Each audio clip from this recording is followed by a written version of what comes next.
2020 թվականի ելույթն են լսում, որ պետք է ընդունվի Արցախի ինքնորոշման իրավունքը։ Մինսկի խմբի շրջանակներում կարգավորվի հարցը։ 5 տարի հետո նույն մարդը նույն ամբիոնին կանգնում է Արցախը հանձնած, ինքնորոշման հարցը փակած, Մինսկի խումբը լուծարած։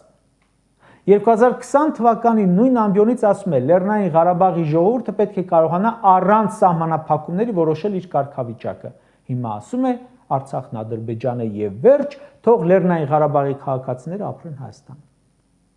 2020 թվականին ասում է ՄԱԿ-ի ամբիոնից Թուրքիան անվտանգության սպառնալիք է Հայաստանի եւ տարածաշրջանի համար։ 2025 թվականին կանգնել է ՄԱԿ-ի ամբիոնին արդեն անվտանգության սպառնալիքի գիրկը թռած։ Մենք խոսում ենք այն մասին, իբր խաղաղությունը եկել է, համել մասին, թե ունենք գերիներ։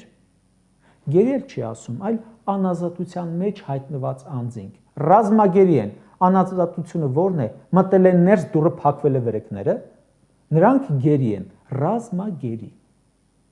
Շատ են պետությունները, որոնց ղեկավարներից 8 տարի ՄԱԿ-ի ամբիոնից ելույթ են ունեցել,